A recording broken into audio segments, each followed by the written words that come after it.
오늘은 이제 사무엘하 15장이랑 그 16장의 앞부분을 좀 보려고 그래요. 네. 우리는 이제 사무엘하 그 14장 끝에서 그 아버지 다윗이 아들 압살롬에게 입을 맞추는 장면을 봤어요. 우리가 그 왕의 입맞춤을 보면서 그 하나님의 용서가 무엇인가에 대해서 더 깊은 그런 의미를 생각하는 시간을 가졌었습니다. 하나님의 용서라는 것은 단순히 죄를 지우는 것에서 끝나는 게 아니라 어디까지 가는 거라고 그랬어요? 용서하셔서 자녀 삼으시는 거. 아주 중요한 얘기죠, 그렇죠? 용서하셔서 자녀 삼으시는 거. 사실 자녀 삼으시기 위해서 용서하신 거거든요. 우리가 그런 아주 가슴 벅찬 이야기를 우리가 14장에서 했었어요. 그런데 이제 오늘 보실 사무엘하 15장으로 넘어가면요, 갑자기 그 아들 압살롬이 반역을 일으킵니다. 심지어 다윗은 예루살렘을 그래서 떠나게 돼요. 망명길에 오르게 됩니다. 또 도망자 생활을 하게 돼요. 사무엘 하에서 이 왕이 된 다윗은 종종 만왕의 왕이신 그 하나님을 비유하기도 하는데요. 압살롬의 반역으로 다윗 왕권이 흔들리는 그 이야기를 보면서 우리는 죄인 한 명의 무질서가 얼마나 그 하나님 나라를 위태롭게 할 수가 있는지 그런 것들도 아마 같이 생각해 볼 수가 있을 거예요. 14장에서 15장으로 지금 넘어오셨는데 이렇게 오면서 우리는 좀 당혹스럽습니다. 아니, 입맞춤으로 끝났는데 갑자기 반역을 일으키니 이게 당혹스럽지 않을 수가 없는 거죠. 아니, 아버지는 아들을 용서했는데 아들은 왜 반역을 일으킬까요? 왜일까요? 하나님은 자녀를 용서했는데 자녀는 왜 반역적인 행동을 할까요? 사실 이런 것들을 고민을 해야 되는데 많은 사람들이 15장에 나오는 압살롬의 반역을 보면서 그 원인을 자녀 교육의 문제에서 찾아요. 그래서 그걸 가지고 이제 책도 쓰시고 뭐 설교도 하시고 뭐 그럽니다. 암논이 다말을 강간을 했을 때, 또 압살롬이 암논을 죽였을 때 다윗은 그들을 징계하고 처벌하는 것이 옳았어요. 그런데 그러지 못했거든요. 그래서 그런 것 때문에 자녀 교육을 제대로 하지 않았기 때문에 징계를 제대로 하지 않아서 반역까지 일으킨 것이다. 그래서 자녀 교육의 중요성을 말하는 뭐 이런 이야기들이 많아요. 근데 저는 뭐 그렇게 보이진 않습니다. 이거를 자녀 교육의 문제 정도로만 보면 이 말씀을 통해서 우리에게 주시려는 그 영적인 의미를 놓칠 수가 있어요. 다윗의 아들들에게 결국 문제가 생기는 본질적인 이유는 뭘까요? 압살롬이 반역을 왜 일으키는 거예요? 왜 이런 죄를 짓는 거예요? 아버지가 죄인이니까 상속됐습니까? 다윗의 자녀 교육이 문제가 아니고 다윗과 아들들이 모두 본래 죄인이었기 때문인 거죠. 생각해보면 어려운 질문은 아니었어요. 그렇죠? 우리에게 문제가 생기는 본질적인 이유는 뭡니까? 죄인으로 태어났기 때문이에요. 압살롬의 반역이니 무슨 살인이니 이 모든 것들의 근본적인 원인은 죄인으로 태어났기 때문이에요. 다윗도 그 아들들도 그리고 우리도 모두 죄인으로 태어났어요. 죄인으로 태어나서 죄를 짓는 존재로 그렇게 살아가고 있습니다. 하나님께서 구원하지 않으시면 답이 없는 존재예요. 더구나 다윗은 아들들의 죄에서 또 자기의 죄를 보거든요. 그러면서 훨씬 더 힘든 시간을 보냈을 거예요. 다윗은 하나님의 은혜로 자기의 죄를 보게 되었는데 하나님의 은혜로 아들들의 죄를 통해서 자기의 죄를 다시 한번 확인하게 되었어요. 은혜입니다. 압살롬은 다윗에게 대항해서 반역을 일으켰다가 결국 나중에는 죽거든요. 그 이야기가 사무엘하 그 15장에서 시작해가지고 18장까지 가요. 그게 몇 개장인 거예요? 5, 6, 7, 8, 4개 장. 사무엘하에서 이렇게 많은 분량을 압살롬의 반역 이야기에 할애하고 있어요. 이게 상당히 중요한 그런 이야기인 것 같습니다. 근데 이 반역 이야기, 반역이란 말 자체가 좋은 단어는 아니지만은 이 반역, 반란의 이야기에서 하나님께서 우리에게 주시는 아주 풍성한 메시지가 있어요. 한번 보겠습니다. 우선 사무엘하 15장의 1절 한 절만 읽어볼게요. 이 일 후에 압살롬은 전차와 말들을 준비하고 50명의 군사들을 마련해 자기를 앞세웠습니다. 이 일 후에라는 말은 뭔 뜻일까요? 그 앞에 14장의 마지막 후에겠죠? 14장의 마지막이 뭘로 끝났다고 그랬어요? 그렇지. 아버지 다윗이 아들 압살롬을 입맞춤해서 용서한 이후에. 그죠? 아주 예쁜 얘기네요. 용서한 이후에. 그러면 그 이 일 후에 라는 말 뒤에는 어떤 말이 이어지면 자연스럽겠어요? 아버지가 아들을 용서했으니까 아버지 저도 이제 잘할게요. 뭐 이러면서 압살롬이 아버지를 도와서 이스라엘을 부흥시켰다. 뭐 이런 이야기가 이어지면 참 자연스러울 거예요. 그런데 이 일 후에 라는 말 뒤에 실제로 이어지는 내용은 참 엉뚱해요. 이 일 후에 그 다음에 뭐라고 그랬어요? 압살롬은 전차와 말들을 준비하고 50명의 군사들을 마련해 자기를 앞세웠습니다. 그랬어요. 이런 걸 어려운 말로 폼 잡는다 그래요. 폼 잡는다. 네? 지금 압살롬이 예루살렘 거리를 나서게 되면은 뭐 전차와 말 50명의 군사가 한꺼번에 움직여요. 지금 압살롬 뭐 하고 있는 거예요? 왕 노릇하는 거예요. 왕 행세하고 있는 거예요. 아직 왕 아니잖아요. 분명히 아버지 다윗이 살아 계시는데 압살롬은 자신의 세력을 과시하면서 벌써 왕 됐어요. 왕처럼 보이려고 하고 있어요. 왕이 계신데 왕 되려고 하는 걸 뭐라 그래요? 반역, 교만, 죄. 그게 사탄이에요. 왕 대신 주님이 계신데도 자기가 왕 되고 싶어하는 죄인의 모습. 뭐 이런 거예요. 압살롬은 원래는 왕이 되고 싶지 않았는데 다윗이 너무 정치를 못하니까 그래서 나라가 기울어져 가니까 어쩔 수 없이 왕위를 물려받아서 왕이 되었던 게 아니라고요. 어쩔 수 없이 반역을 한 게 아니란 말이에요. 그 조선 역사에서 그 수양대군이 그런 거짓말을 했을 때 우리가 모두 웃었잖아요. 그 1절에 압살롬을 보세요. 이 사람은 어쩔 수 없이 내가 반역을 안 하면 안 되겠구나 이래서 한 것이 아니라 처음부터 왕 되고 싶은 거예요. 그 마음 안에 아버지가 살아 계시든 말든 왕 되고 싶은 거예요. 아주 죄로 가득 차 있었던 거예요. 자기가 왕이 되고 싶어서, 왕이 되어서 경배받고 싶어서, 누군가 자기를 예배해 줬으면 하는 마음 때문에 하나님을 배신했던 영적인 존재가 있습니다. 그게 바로 사탄 마귀예요. 압살롬의 이런 모습은 사탄 마귀의 속성을 그대로 지금 보여주고 있는 거예요. 압살롬, 응? 우리나라 발음도 이상해, 그죠? 압살롬, 그죠? 이놈, 응? 이놈 도대체 왜 이러는 거예요? 아니 아버지께서 입맞춤해서 받아주셨으면은 이제 아버지를 도와가지고 이스라엘 부강하게 하고 하는데 그 열심을 내야 될 거 아니에요. 아니 어떻게 이럴 수 있는 거예요? 압살롬이라는 이름, 이거는 압과 살롬이 합쳐진 말인데요. 압살롬은 아부 그리고 살롬 이게 합쳐진 거예요. 원래 뭐 샬롬보다도 더 가까운 발음은 쏴롬이긴데요. 쏴롬, 압살롬이에요. 압살롬. 근데 우리나라 말로 그냥 압살롬 이렇게 하고 있어요. 아부가 뭔 뜻이냐면 아부는 아부, 아바, 아버지. 이게 아버지예요. 살롬은 샬롬 뭐예요? 평화예요. 평화. 압살롬의 원래 이름은 참 멋있습니다. 아버지는 평화이시다.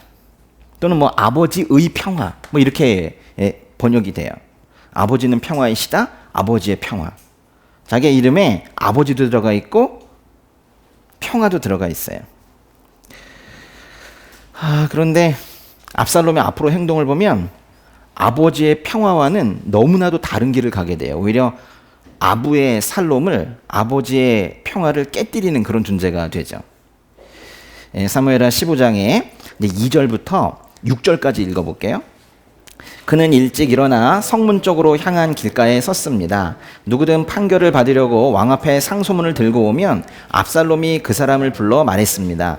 내가 어느 성 출신이냐? 그 사람이 이스라엘의 어느 지파에서 왔습니다. 라고 대답하면 압살롬이 그에게 보아라, 내 상소가 옳고 타당하지만 내 말을 들어줄 만한 사람이 왕에게 없구나 라고 말하며 또 이렇게 덧붙여 말했습니다. 내가 이 땅에서 재판관이 되고 누구든 상소나 재판할 문제를 가지고 내게 오면 내가 정당한 판결을 내려줄 텐데, 또한 압살롬은 누가 자기에게 다가와 절을 하면 언제든 손을 뻗어 붙들고 입을 맞추곤 했습니다. 압살롬은 정당한 재판을 호소하며 왕께 오는 모든 이스라엘 사람들에게 이런 식으로 대해서 이스라엘 백성들의 마음을 사로잡았습니다. 압살롬은 본격적으로 반역을 일으키기 전에 백성들의 마음을 자신에게로 돌리는 사전 작업을 시작을 했어요. 그 2절에 보면은 압살롬이 우선 일찍 일어나서 성문 쪽으로 향하는 길가에 서 있었어요. 반역도 부지런해야지 되나 봐요. 예. 일찍 성문 앞으로 출근이지 뭐. 출근한 압살롬은 억울한 사정이 있어서 왕에게 재판을 요청하러 오는 사람들을 한 사람 한 사람 붙들고 말하기 시작했어요. 열심은 열심이네요. 그죠? 압살롬은 그 왕에게 상소하려는, 즉 재판을 청구하러 오는 사람들에게 어느 지역 사람인지 묻고 억울한 사정이 뭔지 묻고는 대뜸 당신이 옳습니다. 당신은 옳고 타당합니다. 이렇게 말을 하는 거예요. 아니, 재판을 요청하러 가는 사람을 중간에 막아놓고는 자기가 거기서 아예 판결을 내려버리는 거예요. 당신이 옳아요. 이런 판결을 내려버리는 거예요. 거의 뭐 인간 신문고 뭐 그런 역할을 하고 있는 거예요. 그런데 그렇게 재판관 역할을 하려면 양쪽의 의견을 다 물어봐야 될 거 아니에요. 근데 압살롬은 근데 자기 앞에 있는 사람을 무조건 옳다고 말합니다. 당신이 옳고 타당합니다. 그러면서 그들의 마음을 하나하나 사로잡기 시작을 하는 거예요. 그러면서 이제 은근히 현재 다윗 왕의 정치를 비판하기도 해요. 왕에게 가서 억울한 사정을 말해도 그 말을 들어줄 사람이 현재 왕에게는 없다는 거예요. 가서 말해봤자 뭐 들어줄 사람도 없어요. 나에게 말해보세요. 이러는 거예요. 현재 그 다윗의 정치는 재판 시스템도 그렇게 뭐 제대로 갖춰져 있지 않고, 그나마 재판하는 사람들도 너무 게을러가지고 당신이 가서 얘기해봤자 들어주지도 않을걸요? 이렇게 표현을 하는 거예요. 그러면서 내가 재판관이 된다면 참 정당한 판결을 할 수 있을 텐데 참 안타깝군요. 뭐 이러고 있는 거예요. 압살롬은 그렇게 이제 아버지를 깎아내리면서 자기가 막 높아져요. 제가 지금 하는 말들이 다 마귀들이 하는 짓 아닙니까? 그죠? 예. 그러면서도 그 5절을 보면은 압살롬은 자신을 겸손한 사람으로 보이려고 가장해요. 그렇게 교만하게 하면서도 자기가 겸손한 사람인 것처럼 보이고 싶어 해요. 그 5절에 보면 누가 자기에게 절하려고 할 때 어떻게 했대요? 손을 뻗어 입을 맞추었대요. 어떤 느낌인지 아시겠어요? 예. 누가 이제 자기한테 이렇게 절을 하려고 그러잖아요. 그러면은 그 손을 잡아가지고 이렇게 해서 입을 맞췄다는 거예요. 이렇게 세우면서. 뭔가 권위주의적이지 않은 그런 모습이잖아요. 뭔가 평등한 관계로서 가는 그런 모습이잖아요. 이러니 사람들이 얼마나 좋아했겠어요. 또 압살롬은 잘생겼다는데. 근데 압살롬은 요즘식으로 표현하면 좀 쇼를 하고 있는 겁니다. 백성들은 요즘도 마찬가지인데 그 지도층이 각 개인의 일에 관심을 가져주길 바래요. 한 사람 한 사람의 일에. 근데 어찌 뭐 이 정부라는 큰 조직이 한 사람 한 사람 개인에게 관심을 가져주긴 좀 힘들잖아요. 그러니까 정부에 대한 백성들의 불만은 뭐 고금을 막론하고 늘 있어 왔습니다. 나라가 나한테 해주는 게 뭐가 있어? 뭐 맨날 그러잖아요. 그러니까 정부와 나와의 괴리감을 자주 느끼는데 이제 그거를 또 이용하는 또 사람들이 또 있어요. 근데 만약에 어떤 지도자가 나타나서 마치 그 개인들의 의견을 다 들어주는 것 같고 또 눈높이 행정을 하는 것 같고, 그러면 사람들의 마음이 금방 끌려요. 국가 안보를 튼튼히 하고 국가의 재정 건전성을 높이고 정의로운 나라 살림을 하는 게 모두 되지 않더라도, 큰 것들이 다 무너진다 하더라도 이 어리석은 백성들은 자신의 그 개인적인 일에 관심을 보여주는 지도자가 있다면 그 사람을 찍어요. 압살롬은 그런 틈을 잘 본 거예요. 그걸 활용을 해서 지금 반역을 하는 겁니다. 압살롬은 이렇게 자신의 인기를 높이기 위해서 아주 계획적으로 행동을 했어요. 마침내 이스라엘 백성들의 마음을 사로잡았습니다. 6절 끝에 보세요. 6절 끝에 보시면은 이렇게 마음을 사로잡았다 그렇게 표현했잖아요. 그건 곱게 표현한 거예요. 원래 말의 뜻은 훔쳤다예요. 훔쳤다. 뭘 훔친 걸까요? 우리 훔쳤다는 거는 원래 자기 게 아닌데 자기 소유로 하면 훔쳤다고 그러잖아요. 다윗에게로 향해 있는 백성들의 마음을 훔친 거죠. 그래서 자기가 가진 거죠. 이제 사전 작업이 어느 정도 끝났나 봐요. 그런 압살롬이 드디어 본격적인 반역을 일으킵니다. 7절에서 12절까지 읽어볼게요. 12절까지. 4년 만에 압살롬이 왕께 말했습니다. 헤브론에 가서 제가 여호와께 서원한 것을 이룰 수 있게 해 주십시오. 왕의 종이 아람의 그술에서 살 때 여호와께서 저를 예루살렘에 다시 가게 해주시면 제가 여호와를 섬기겠다고 서원했습니다. 왕이 그에게 평안히 가거라 하고 말하자 그는 일어나 헤브론으로 갔습니다. 그때 압살롬은 이스라엘 모든 지파에게 두루 첩자들을 보내 나팔 소리가 들리면 너희는 곧바로 압살롬이 헤브론에서 왕이 됐다고 하라 라고 말해 두었습니다. 예루살렘에서 200명의 사람들이 압살롬을 따라갔는데 그들은 단지 손님으로 초대돼 이 일에 대해 아무것도 모르고 그냥 따라 나선 것이었습니다. 압살롬은 제사를 드리면서 다윗의 참모인 길로 사람 아히도벨에게 사람을 보내 그의 고향 길로에 오게 했습니다. 이렇게 반란 세력이 점점 커지자 압살롬의 추종자들도 점점 불어났습니다. 벌써 또 4년의 시간이 흘렀네요. 압살롬은 이제 때가 됐다고 생각한 것 같아요. 이제 준비가 끝난 거예요. 근데 참 무서운 사람이에요. 이런 준비를 몇 년씩 해요. 지난번에 암논에게 복수할 때에도 그렇게 서두르지 않더니 지금도 천천히 준비해요. 무서운 사람이에요.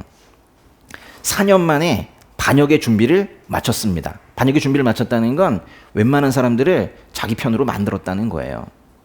그리고 이제 다윗에게 가서 헤브론으로 가겠다고 그래요. 헤브론은요, 여기 이제 사해가 있고 저 위에 요단강이 있고 할 때요. 예루살렘이 여기 있다면 헤브론이 아래쪽에 있거든요. 네, 여기서 이제 이쪽으로 가겠다는 거예요. 압살롬이 그술에 도망가 있을 때, 그술은 저 위쪽에 있는 그런 국가였죠, 그렇죠? 그 그술에 도망가 있을 때 만일 자신이 다시 예루살렘으로 돌아갈 수만 있게 해주신다면 하나님, 제가 헤브론에 가서 여호와를 섬기겠습니다. 이런 서원을 한 거예요. 여기서 이제 섬긴다라는 표현은요, 예배드린다는 뜻이에요. 예배드린다. 그러니까 저 위쪽에 살인자 압살롬이 도망가 있으면서 저를 예루살렘으로 돌려보내만 주신다면 제가 헤브론에 가서 큰 집회를 열겠습니다. 뭐 이런 뜻이에요. 부흥성회를 열겠습니다. 찬양 집회를 갖겠습니다. 뭐 이런 뜻인 거예요. 그런데요, 예루살렘에 온 지는 꽤 됐잖아요. 그걸 왜 이제서 해요? 그게 뭔가 좀 이상해요. 예루살렘에 와서 2년이 지나서 왕과 이미 화해했고, 그리고 또 4년이 지나서야, 그렇죠? 말하자면 6년이 다 지난 거예요. 6년이 지나서야 갑자기 예배를 드리려고 하는 거예요. 다윗은 벌써 이때 이상한데 뭐 이런 느낌을 가졌었어야 됐어요. 그런데 다윗이 뭐라고 하냐면요, 너 왜 이제 가냐? 라고 하지 않았죠. 뭐라고 그랬어요? 9절 보세요. 9절에 평안히 가거라. 간단하네요. 평안히 가거라. 평안히 가거라가 바로 이 샬롬이에요. 샬롬. 샬롬 그랬어요. 누구에게 샬롬 그런 거예요? 압샬롬한테. 그죠? 압샬롬, 샬롬 그런 거예요. 아부의 샬롬을 깨러 가는 압살롬에게 샬롬이라고 말한다고요. 이게 얼마나 어이없는 상황이에요. 다윗은 지금 압살롬이 자식인데도 얼마나 계산적인 사람인지 모르는 거예요. 그런데 지금 이제 압살롬의 행동을 보면요, 지금 뭘 하려고 그래요? 뭘 하려고 그래요? 반역을 하려고 그래요? 예배를 드리려고 그래요? 반역을 하려고 하는데 예배 형식을 지금 취하고 있는 거죠. 정치적인 반역을 하기 위해서 예배를 지금 이용하고 있는 거죠. 하나님께서 세우신 신정국가 이스라엘에서 하나님께 예배를 드린다고 하면서 오히려 나라의 샬롬을 깨는 반역을 한다는 건 아주 나빠도 너무 나쁜 거예요. 이건 죄질이 참 나쁜 거예요. 종교를 이용하면 안 돼요.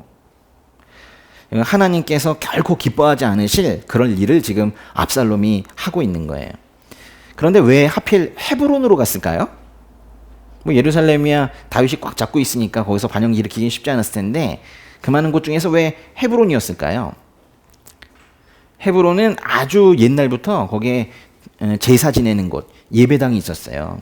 아브라함 때부터 아브라함이 만들어 놓은 게 있었거든요. 근데 생각해 보니까 헤브론은 압살롬의 고향이네요. 맞습니까?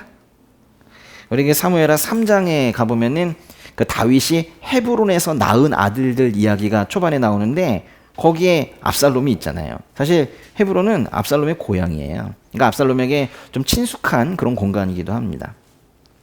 그런데 무엇보다도 헤브론이라는 이곳은 바로 다윗이 왕이 된 곳이죠. 다윗이 왕이 된 곳에서 자기도 왕이 되겠다는 거예요. 한때 또 이제 수도였던 곳이기 때문에 그래서 이제 이 헤브론에는 다윗 편이 많을까요? 다윗의 대적들이 많을까요? 한때 다윗 때문에 헤브론이 수도였어요. 그래가지고 막 이스라엘 전체에서 집중을 받으면서 아주 기뻤겠죠. 근데 예루살렘으로 옮겼잖아요. 천도, 수도로 옮겼잖아요. 그래서 이제 이 헤브론은 아주 친다윗파, 다윗을 아주 좋아하는 사람들이 있는 반면에 아주 크게 실망하고 왜 수도를 딴 데로 옮기지? 뭐 이러면서 다윗에게서 등을 돌린 사람도 있고 뭐 그랬어요. 그런데 그러니까 말하자면 여기는 정치색 하나 뭐 하나 확실한 게 없는 곳이에요. 어디로 불똥이 튈지 알 수 없는 그런 곳에서 압살롬이 반역을 일으키는 것은 일종의 자신감이에요. 어떻게 하더라도 내가 이긴다 이런 생각을 했던 것 같아요. 지난 4년간 이스라엘 전역에 자기 사람을 심어 놓으면서 생긴 뭐 그런 자신감이 있었어요. 10절을 보면은 압살롬이 매우 치밀하게 이 반란을 계획했다는 것을 알 수 있어요. 그때 압살롬은 이스라엘 모든 지파에게 두루 첩자들을 보내 나팔 소리가 들리면 너희는 곧바로 압살롬이 헤브론에서 왕이 됐다 고하라 라고 말해 두었습니다. 그랬잖아요. 그러니까 이스라엘 모든 지파에게 그러니까 전국에 두루 첩자들을 그렇게 보냈대요. 자기 사람들을 다 심어 놓은 거예요. 압살롬은 자기가 이제 헤브론에 도착함과 동시에 전국의 그 첩자들이 압살롬이 헤브론에서 왕이 됐다 이렇게 말하라고 지시를 이미 해 놓았어요. 근데 11절을 보면은 거기 아주 답답한 얘기가 하나가 있어요. 11절에 보시면 아무것도 모르고 압살롬을 따라간 200명의 예루살렘 사람들이 있는 거예요. 예배드리러 간다고 했더니 따라간 거예요. 나 오늘 예배드리고 싶은데 그러면서 따라간 거예요. 더군다나 그 예배를 다윗 왕이 승인을 한 예배라고 하니까 뭐 아무런 문제가 없겠지 이러면서 전혀 의심 없이 압살롬을 따라간 거예요. 근데 헤브론에 딱 도착하자마자 갑자기 압살롬이 왕이 됐다 이러니까 그 200명이 휘둥그레해진 거예요. 지금 뭐 얘기하는 거예요? 그러면서 아주 당황했어요. 근데 이제 갑자기 퇴로가 막히고 돌아갈 수 없는 그런 상황이 되었어요. 근데 예루살렘에서 멀리 떨어져 나왔잖아요. 그 200명은 아주 오도 가도 못하고 졸지에 압살롬의 반역을 도운 사람들처럼 되어버린 거예요. 뭐 지금이야 뭐 카톡도 쓰고 뭐 이렇게 하지만 당시 외부에 알릴 방법이 없잖아요. 그래서 그냥 그 자리에 있는 것만으로 반역 세력이 된 거예요. 근데 압살롬은 사실 그 200명의 실제 마음이 자기한테 돌아오는 것에는 별로 관심이 없었어요. 일단은 외부에 보일 때 내 세력이 지금 이만큼이야. 내가 반역을 일으키는데 이렇게 많은 사람들이 날 동조하고 있어 하는 그런 눈속임만 필요했던 거예요. 외부에 그렇게 보여주고만 싶었던 겁니다. 근데 그 눈속임의 전략이 성공을 했어요. 사람들이 그 많이 몰리는 쪽에 줄을 서잖아요.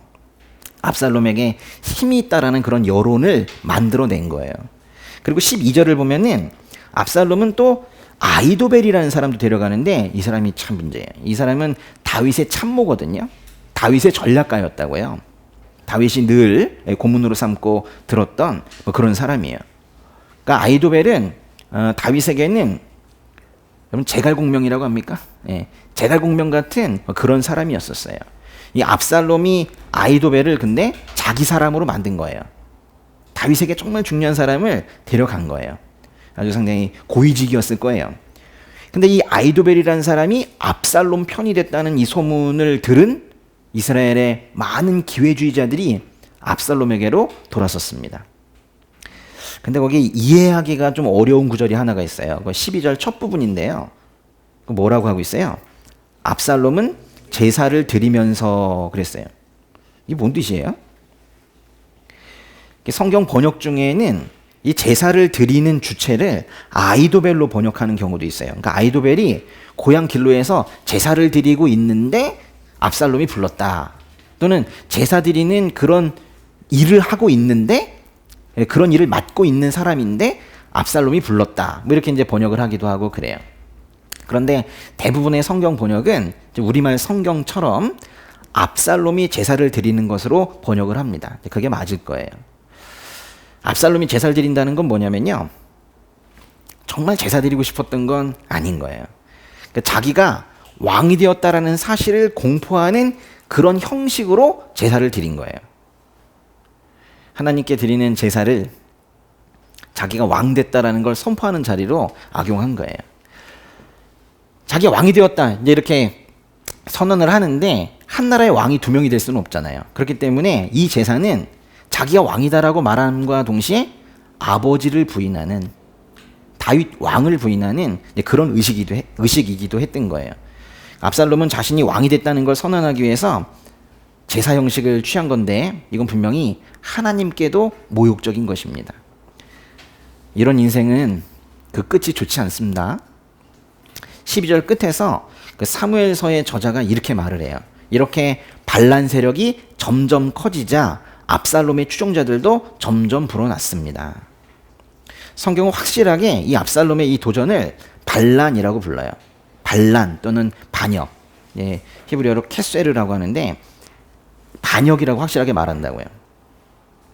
그러니까 압살롬의 행동을 반란이다, 반역이다 이렇게 성경이 명시하는데 누구에 대한 반역을 한 거예요? 다윗 아버지에 대한 반역이고 하나님 아버지에 대한 반역이라는 것을 말하고 싶은 거예요. 우리말 성경은 이 반란 세력이 점점 커졌다 이렇게 자연스럽게 번역을 했지만 원문은 상당히 짧아요. 그냥 반역이 커졌다 그래요. 그러니까 다윗에게서 뭔가 사람들이 쭉쭉 빠져나가서 압살롬의 사람이 되는 것 같은 그런 느낌이 드는 거예요. 한쪽에서 물이 쭉 빠져나와가지고 다른 쪽에 고이는 그런 느낌이에요. 반역 세력이 점점 커지자 이제 다윗이 도망을 갑니다.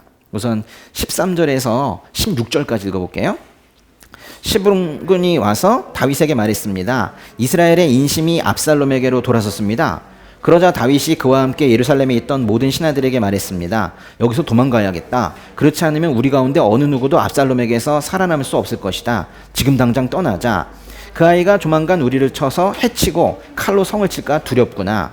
왕의 신하들이 그에게 대답했습니다. 우리는 왕의 종들입니다. 무엇이든 우리 주 왕께서 하라고 하시는 대로 할 것입니다. 왕은 왕궁을 지킬 후궁 10명만 남겨놓고 그의 모든 가족들과 함께 떠났습니다. 이스라엘의 인심이 압살롬에게 돌아섰다는 말을 듣고는 다윗이 왕궁에 후궁 10명만 남겨놓고 망명길에 올라요.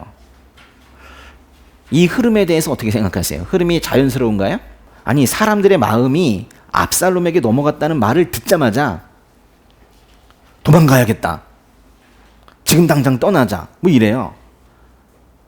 아니 아무리 반역이 있어도 어쨌거나 현재 다윗은 이스라엘의 최고 권력자 왕인데 이건 너무 성급하고 너무 연약한 그런 모습 아닙니까? 다윗은 뭔가가 두려웠던 것 같아요. 뭐가 두려웠을까요? 아들과 싸우기 싫은 거였을까요? 뭐가 두려웠을까요? 아니면 아들의 세력의 힘과 내 세력을 딱 정확하게 계산해 보니까 압살롬 쪽이 좀 더 강한 것 같아. 이건 싸워봤자 승산이 없어. 이래가지고 도망가기 시작한 걸까요?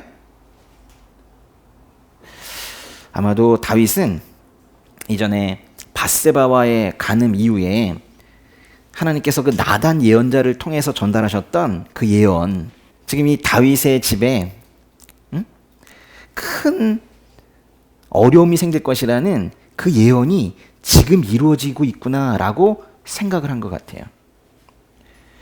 다윗은 그런 생각을 했었어요. 하나님께서 말씀하신 건 반드시 이루어진다.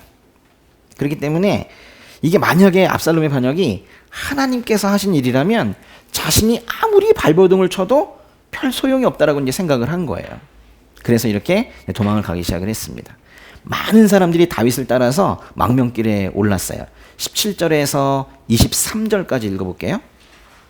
왕이 떠나자 모든 백성들이 그 뒤를 따랐습니다. 그러다가 그들은 성 외곽에 멈추어 섰습니다. 그의 모든 신하들이 왕의 옆에서 걸었고 모든 그렛 사람과 모든 블렛 사람과 가드에서부터 왕을 따라온 600명의 모든 가드 사람이 왕 앞에서 행진해 갔습니다. 왕이 가드 사람 이때에게 말했습니다. 내가 왜 우리와 함께 가려고 하느냐? 돌아가 왕과 함께 있어라. 너는 내 고향에서 망명한 외국 사람이니 말이다. 내가 온 것이 불과 얼마 전인데 어디로 갈지도 모르는 내가 어떻게 내게 우리와 같이 떠나자고 하겠느냐. 돌아가거라. 내 동포들도 데리고 가거라. 은혜와 진리가 너와 함께하기를 바란다. 그러나 이때가 왕께 대답했습니다. 여호와께서 살아계심과 내 주 왕께서 살아계심을 두고 맹세하는데 내 주 왕께서 계시는 곳이면 어디든 그것이 죽음이든지 생명이든지 상관없이 왕의 종도 거기에 있을 것입니다. 다윗이 이때에게 말했습니다. 그러면 먼저 건너가거라. 그리하여 가드 사람 이때는 자기 부하들과 그에게 딸린 아이들과 함께 건넜습니다.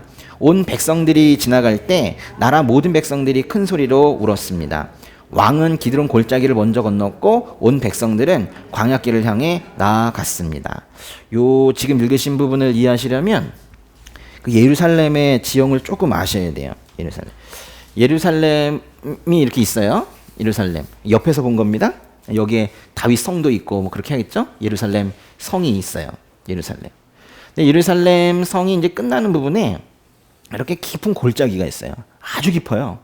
예. 기드론 골짜기라고 깊어요. 그리고 나서 이렇게 여기 감남산인데요. 올리브산이라고 하는 산이 이렇게 있어요.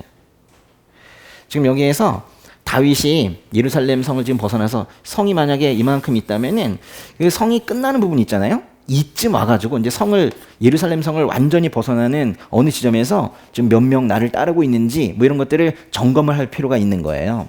예. 그 지점부터 지금 시작이 되고 있는 거예요. 보시면 다윗은 자신의 가족들, 자신의 추종자들과 함께 걸음을 재촉을 했는데요. 근데 17절의 끝에 보면 그들이 어디에 멈췄대요? 성 외곽에 멈췄대요. 여기가 바로 이제 성 외곽이라고 하는 거예요. 성 외곽. 성 외곽을 히브리어로 뭐 베트 하메르마크 뭐 이렇게 표현을 쓰는데 개역개정 번역은 이걸 성 외곽이라고 하지 않고 히브리어를 그대로 읽어서 벤메르학에 이르러 머물렀다. 뭐 이렇게 번역을 했어요. 그런데 뭐 벤메르학 이런 지명이 어디에서도 나중에 발굴이 안 되는 걸 보면 이거는 우리말 성경에 지금 보시는 성경의 번역이 정확해 보여요. 이건 예루살렘을 가보면 더 정확히 알 수가 있어요. 뭔가 이 기드론 골짜기로 내려가기 전에 끝나는 그런 느낌이 있거든요. 그래서 아무래도 이 예루살렘 성의 이 마지막 집. 그래서 히브리어 원문으로는 사실 이게 성 외곽이 아니라 먼 집이란 뜻인데 먼 집, 마지막 집쯤에서 있었던 일인 거예요. 다윗이 급하게 왕궁을 빠져나왔고 이제 성을 벗어나기 전에 일행을 점검을 합니다. 근데 18절에 보시면은 다윗과 함께 걷고 있는 사람들 중에는 그렛 사람, 블렛 사람이 있대요. 그런 거 처음 보셨죠? 아마도 블렛은 추정인데 블레셋을 그렇게 쓴 것 같고 그렛 사람은 그레데 섬에서 온 사람. 그레데 섬. 그레데 섬이 뭡니까? 그게 결국 블레셋 사람들이에요. 결국 뭐 그렛 사람이나 블렛 사람이나 다 블레셋 사람을 말하는 거예요. 그리고 가드는 그 블레셋의 5대 도시 중에 하나인데 다윗은 그 오래전에 600명의 병사를 이끌고 이 가드라는 곳에 가서 가드 왕 아기스 밑에서 뭐 충성을 다하며 있었던 적이 있었죠. 그 600명이라는 건 아마도 그때부터 지금까지 다윗에게 충성하며 따라오는 그런 병사들을 말할 거예요. 지금 그들이 다윗과 함께 다 도망을 가고 있는 겁니다. 그 600명이 예전에 함께 도망 다니던 사람들이었거든요. 근데 왕이 되었다가 다시 도망 생활을 하니 얼마나 이 사람들도 당황스러웠겠어요. 근데 그 망명의 무리에 특별한 사람이 나옵니다. 거기 가드 사람 이때가 있대요. 이때. 누가 있다고요? 이때. 이름이 이때예요. 이때. 원래 발음은 이타이입니다. 이타이. 히브리어는 이타이가 이타이. 다윗은 가드 사람 이때를 망명온 외국 사람 이렇게 말해요. 망명온 외국 사람. 아마도 뭐 블레셋 쪽의 사람인 것 같은데, 그러니까 이방인으로서 그래도 다윗 밑에서 살고 싶다고 이스라엘에 정착을 했는데, 뭐 다른 나라에 가서 정착해서 사는 게 쉽지 않잖아요. 그것도 어려울 텐데, 그 정착한 지 얼마 되지도 않아서 하필 그 다윗이 지금 도망자 신세가 되는데, 다윗을 따라오면 얼마나 힘들겠느냐. 여기 와서 산 지 얼마 안 됐으니까 다시 고향으로 돌아가라. 뭐 이렇게 말을 하는 거예요. 지금 도망자 생활이 시작이 되었는데, 앞으로 이제 이야기를 쭉 보면은 상당히 이야기 속도가 느려요. 그러면서 뭐 다윗이 어디로 도망갔습니다. 어느 지역으로 갔습니다. 수풀에 숨었습니다. 이런 표현이 나오는 게 아니라 몇 걸음 가다가 또 한 사람을 만나고 또 몇 걸음 가다가 또 한 사람을 만나는, 사람을 만나는 그런 여정이 이제 시작이 돼요. 근데 처음 이야기는 이때에 대한 얘기인데요. 다윗은 이때에게 돌아가라. 나 따라가면 고생이야. 은혜와 진리가 너와 함께하기를 바란다. 이렇게 축복해요. 그래서 이때가 돌아가더라도 미안함 없이 그렇게 돌아갈 수 있도록 그렇게 배려하는 것처럼 보여요. 속마음은 다른 것 같아요. 제가 보기엔. 보세요. 다윗이 이때에게 말할 때 반복해서 사용하는 단어가 있어요. 이거 못 속인다고요. 19절에 보면은, 보세요. 제가 왜 웃냐면 저 혼자 그래 생각하는 걸까봐. 19절에 보시면은 내가 왜 우리와 함께 가려고 하느냐 그랬죠. 예? 19절에 내가 우리와 함께 가려고 하느냐. 아마 말할 때 함께 가려고 하느냐 이렇게 말하지 않았을까. 좀 이런 생각이 좀 들어요. 근데 거기 19절에 끝에 보시면은 돌아가 왕과 함께 있으라고 그래요.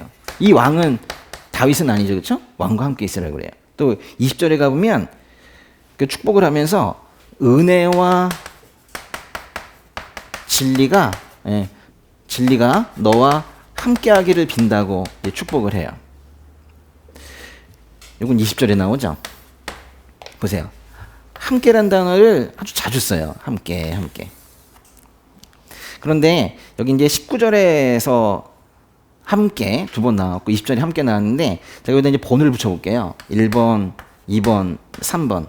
이 세 개의 함께 중에서 다윗의 가장 솔직한 마음이 담겨 있는 함께는 몇 번일까요? 지금 상황이 뭐냐면 다윗이 도망을 가기 시작을 했어요. 마음이 막 무너지고 있어요. 응? 다 날 떠난 것만 같아요. 그런데 지금 이때가 쫓아온대요. 에? 자기 고향으로 돌아가지 않고 같이 간대요. 돌아가라. 이러지만은 안 갔으면 하지 않겠어요? 저만 이 감정을 여기서 읽고 있는 겁니까? 안 갔으면 하는 마음이 있을 것 같은데요? 이 중에서 가장 다윗의 마음을 잘 표현한 함께는 몇 번이겠어요? 뭐 3번도 그럴 수 있어요. 실제로 축복을 하고 싶으니까 그럴 수 있는데, 제가 보기엔 1번인 것 같다는 뭐 이런 생각이 좀 들어요. 근데 이제 여기서 이 함께라는 단어를 히브리어로 어떻게 쓰냐면요. 이 함께는 에트라는 단어가 있어요. 에트. 근데 이 나머지 두 개는 임이라고 해요. 임. 그래서 다른 단어예요. 우리와 함께. 우리와 에트라는 단어를 쓰고 있어요. 근데 여러분 이때 이름이 뭐라고 그랬어요? 이타이라고 그랬죠? 이타이가 이게 에트에서 나온 단어예요. 함께란 뜻이에요. 이때가 자체가. 다윗이 일부러 우리와 함께 부분에만 이 단어를 썼는지 뭐 우연인지는 잘 몰라도 이 두 사람이 대화하면서는 분명히 느낌이 있었어요. 그러니까 우리식으로 바꾸면은 그 이때는 이름을 뭐 박항길 아니고 박함기 뭐 이런 정도의 이름이에요. 함기. 어떤 느낌인지 알겠어요? 함기? 다윗이 함기에게 묻는 거예요. 함기야, 너 왜 우리와 함께 가려고 하느냐? 가자는 거예요? 말자는 거예요?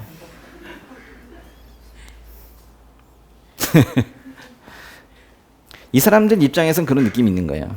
이타이, 응? 에트. 할 거냐 안 할 거냐 이렇게 얘기하고 있는 거예요. 21절에 이때도 그러니까 그 마음을 알았어요.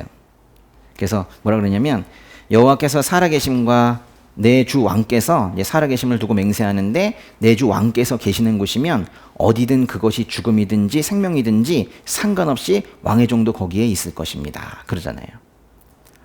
감사합니다. 그동안 행복했습니다. 이러고 집에 간 게 아니라고요. 다윗의 이 마음을 다 안 거예요. 어디든 따라가겠대요. 근데 그 지금 21절에 이 함기가 이타이가 지금 한 말은 마치 그 룻기에서 그 이방인 룻이 그 시어머니 나오미에게 어머니가 가시는 곳이면 저도 갈 것입니다. 어머니가 머무는 곳이면 저도 머물 것입니다. 라고 말한 것과 아주 비슷한 말이에요. 다윗은 지금 인생에 있어서 아주 큰 위기 상황을 만났습니다. 예전에 장인 어른에게 쫓기었던 거는 뭐 아무것도 아닌 거예요. 지금은 아들에게 쫓기고 있잖아요. 상황도 힘든데 얼마나 속이 상하고 수치스럽겠어요. 이게 도대체 다윗의 삶에 뭔 일입니까 이게? 상상도 할 수 없었던 일이 생긴 거예요. 우리 인생에 늘 상상도 할 수 없던 일이 생기는 것처럼 다윗에게 그런 일이 생긴 거예요. 여러분, 압살롬은 아들인데도 자신을 배신했어요. 그런데 누구는요? 이때는 이방인인데 자신에게 충성하기 때문인 거예요. 다윗이 이때와 같은 충신을 결코 돌려보내고 싶지 않았습니다. 그래서 이때를 위해서라면 고향으로 가라고 하는 게 뭐 좋을지 몰라도 속으로는 나와 함께 있었으면 하는 그런 마음이 있었던 거죠. 근데 그런 면에서 보면은 19절에서 정말 웃긴 말이 하나가 더 있어요. 다윗은 이때에게 뭐라고 그래요? 돌아가 왕과 함께 있어라 그러거든요. 마음에도 없는 말을 하고 있는 거예요. 제가 보기에는. 근데 돌아가 왕과 함께 있어라 그러는데 여기서 왕은 누구 말하는 거예요? 스스로 왕이라고 선포한 압살롬을 말하는 거예요? 아니면 저 이때의 고향인 그 가드의 왕을 말하는 거예요? 어떤 신학자들은 또 이게 압살롬이라고 말하고 어떤 신학자들은 가드 왕이라고 주장하지만 둘 다 틀렸어요. 다윗의 속마음은 이때를 압살롬 왕에게도 가드 왕에게도 어느 왕에게도 돌려보내고 싶지 않았어요. 그래서 대충 왕이라고 한 거예요. 왕에게로 가. 어쩌면 그 왕이 자기였는지도 몰라요. 어차피 어느 왕이든 다윗은 이때를 돌려보내고 싶지 않았어요. 제가 지금 왜 이렇게 설명을 하고 있을까요? 말씀을 이렇게 읽으시면서 이렇게 상황을 좀 생각해 보시고 그러면은 그 행간에 있는 그분께서 주시는 마음도 더 많이 읽을 수 있어요. 아주 그냥 급하게 읽는 거에만 집중하지 마시고 천천히 읽으셔도 돼요. 이거를 깊이 읽으세요. 다윗이 이때 그 충성스러운 마음을 받아들이고 이렇게 말합니다. 22절에 그러면 먼저 건너가거라. 이것도 재밌는 말이에요. 그러면 먼저 건너가거라. 여기서 이제 건넌다는 거는 이거 말하는 거예요. 이 기드론 골짜기 있죠. 기드론 골짜기를 건너가거라 하는 거예요. 상당히 깊은 골짜기거든요. 그러니까 건너간다는 표현을 쓰는 거예요. 근데 지금요, 도망을 가고 있는 거잖아요. 뒤에서 지금 압살롬이 쫓아올 것 같아요. 근데 다윗이 이때에게 먼저 가라고 하는 거예요. 여러분, 도망갈 때 뒤쪽에서 누군가 쫓아올 때 도망가고 있다면 자기가 급한 마음이라면 앞서가죠. 근데 지금 이때 보고 먼저 가라는 거예요. 지금 상황 한번 생각해 보세요. 이때 너 돌아가. 근데 이때가 어디든 따라가겠습니다 그랬더니 정말? 그러면서 너 먼저 가. 뒤쪽은 위험해. 그러면서 보내는 거예요. 아주 신났어요. 그래서 이때가 자기 부하들과 아이들을 데리고 다윗보다 먼저 앞서 갑니다. 먼저 기드론 골짜기를 건너요. 다윗이 왕궁에서 떠나올 때만큼은 조금 서두르는 그런 느낌이었는데 이젠 그렇지가 않아요. 이제는 오히려 이때와 그 무리들뿐만이 아니라 다윗을 따르는 다른 백성들도 다 앞서 지나가게 합니다. 먼저 가. 내 뒤따라갈 테니까. 이러면서 다 앞으로 보내요. 그런 면에서 보면 23절 있죠. 23절의 우리말 성경의 번역은 좀 잘못됐어요. 15장 23절을 보시면 온 백성들이 지나갈 때 나라 모든 백성들이 큰 소리로 울었습니다. 왕은 기드론 골짜기를 먼저 건넜고 온 백성들은 광야길을 향해 나아갔습니다. 왜 이렇게 번역을 해놨는지 사실 잘 이유를 모르겠어요. 왜냐하면 원문에는 먼저라는 말도 없거든요. 그 두 번째 문장에 먼저는 지워주셔도 돼요. 원래 없는 단어예요. 백성들이 다윗 앞으로 먼저 지나갔고 다윗도 뒤따라갔다라는 뜻이거든요. 그래서 정확한 번역은 먼저를 지우시고 왕도 이래야 돼요. 왕도 기드론 골짜기를 건넜고 온 백성들은 광야길을 향해 나아갔습니다. 그래서 딴 사람들이 다 건넜고 왕도 건넜다 이렇게 번역을 해놔야 돼요. 다른 번역들은 또 그렇게 잘 돼 있는 번역들이 있습니다. 모두가 기드론 골짜기를 건넜어요. 기드론 골짜기를 지나면서 계속 가면요. 우리 아까 기드론 골짜기 어떻게 그랬었죠? 예루살렘이 있고 기드론 골짜기가 있고 여기 이제 큰 산이 있고 이제 감람산이 있고 여기 이제 지나서 계속 가게 되면 여기 이제 광야가 나와요. 광야. 지금 이제 계속 이렇게 가고 있는 여정입니다. 아유, 다윗이 또 광야로 또 들어갑니다. 그죠? 예. 근데 우리 조금 쉬었다가 24절부터 좀 볼까요?